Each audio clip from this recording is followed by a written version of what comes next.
Hey everybody, welcome back to At the Buzzer. It's been a little while. Last time we talked was before the NBA Finals, so it went well, right, Jack? First Okay. of all, Jack, introduce you. How are you doing? We're rusty here. You got to cut us some It's slack. we're getting the flow down. It's fine. No, I'm Mm, good, Brian. I think obviously from a Celtics fan perspective, as good as I can be, right? So yeah, I'm right. looking forward to this season. Yeah. Yeah. So of course we're coming off the Celtics winning the championship. Really exciting time for us as fans, for everyone, in Boston, but as always, the media has some tough questions. So I want to start off with our coach, Joe Mazzulla, still a complete psychopath. Of He had some course. quotes in the media. Can you read those off and then give me your thoughts on them? There were a couple that I heard that I was like, this is the most Joe Mazzulla thing I've heard of all time. And one of them was we're all going to be dead soon and it really doesn't matter. So there's zero pressure, which is just that's insane to say. Like to like somebody's like, hey, how does the pressure feel like? And Joe's like, well, we're going to die. So it doesn't matter. That's And what I that want to was, say when I mean, people are getting too upset about things at work over email. It's like we're all going to be dead same. soon. Just it's I think I'm going to start using that. I think I'm yeah. actually going to put that in my You email have to make signature. sure it's quoted by Joe Mazzulla. So people I are might like, intentionally leave that out, but I think oh, credit where credit's due, right? Speaking of, he said none of you are invited to my funeral in 40 years, which I can say the same for my coworkers. So it fits. yeah.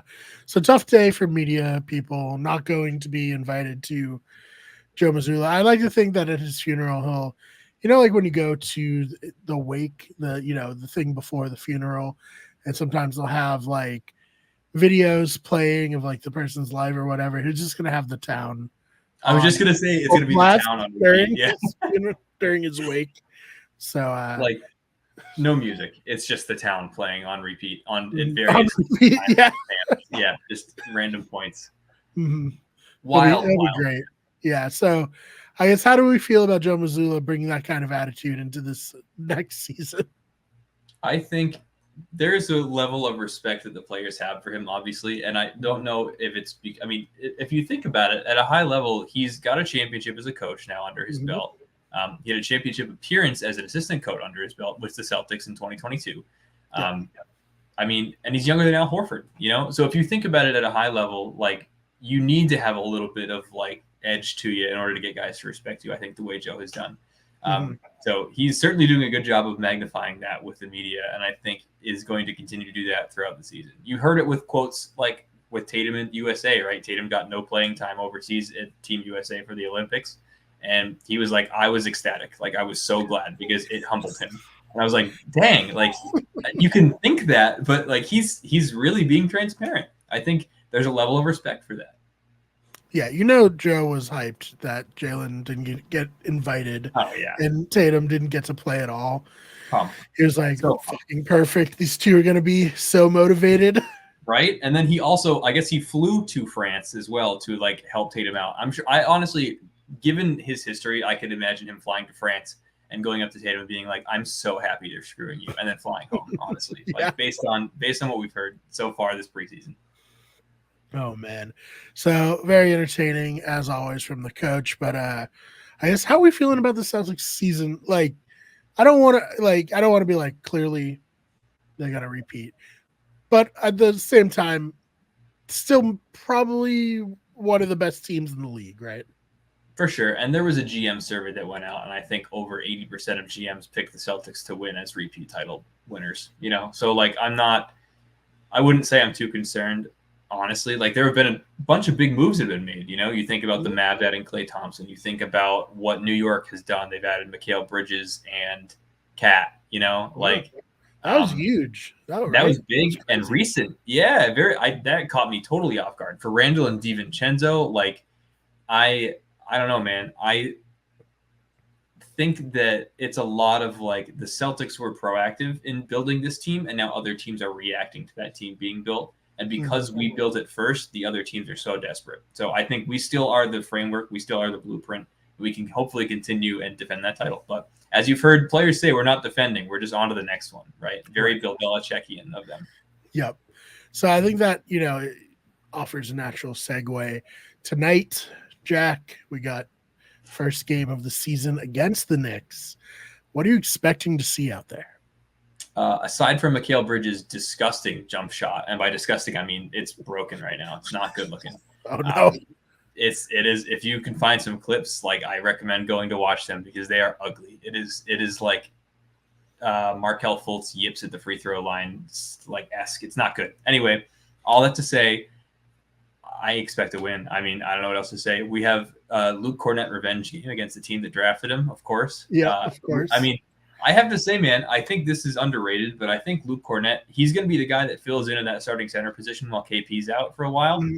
And I think he's going to be great. I think people are going to be really surprised by what Luke has done. And you can go back, quote me on that, because you can go back to this time last year, and I said the exact same thing. So it's a lot of Luke Cornett minutes. I think, obviously, the core four of our two defensive-minded, not really all-around guards, and then our two all-pro wings. Like, that's just a tough team to beat. So I anticipate a win tonight, frankly. I expect it to be probably 15, 20 points. I would bet on that. All right. Oh, yeah, man. I would bet on that. Okay. All right. Hey, I love that. That's, exactly what I want to hear. And I guess we'll see. I'm very excited overall to be talking about basketball again with you, Jack. I love this show. I love the Celtics. My Dolphins are in turmoil, so I need this. I need the Celtics to bring me out of my, sad sports era. And it's going to be a great season. Some of the biggest Celtics fans that I know are the two of us, Ryan, of course, who's on with us usually, and a friend of mine, Mike Gilchrist, shout out to him. And we all are fans of different football teams. And I think collectively our teams are like 4 and like 20, something like that. None of them are doing good. Collectively not good for like non-Boston, even Boston fans. Even like, Boston. Ryan's a bad fan. At least 5, 1-6. Our Celtics team isn't soft, thankfully. So at least we have that. But I think, man, like it could not come at a better time. So pumped to watch Celtics basketball again. Yeah. So anything else before we get out of here? I want to ask you, Brian, do you think we're going to see Luke Cornett shoot any threes? This was a big part of his game with the Knicks, and now that KP's out, he's filling that spot. So you think we're going to see him spot? I think so. I think, Joe Mazzulla ball, right? It's just that's true. That's a great point. You got to put up at least like 33s a game. So minimum. Yeah. Yeah. I think he'll get one at least. I hope so. I really hope so. That's the fun of this offense is that, it's live or die by it, but it is fun. It is. I love big man threes, so hopefully we get to see some. I'm with you on that. Yeah. All right. Well, Jack, where can they find you online? Best place to find me is on Twitter, and that's @Jack_Tiernan, Twitter, X, whatever you want to call it. So definitely follow me there. I'll be certainly tweeting about the game tonight, good or bad. Right. Yeah, definitely follow me there. All right, and you can follow me on Twitter as well @TheFakeYouMar, BMARR. Channel is on Twitter @We're Here Good at Sports. No, just We're Here Good Sport. We're Here Good Sports is taken. That's We're Here Good Sport.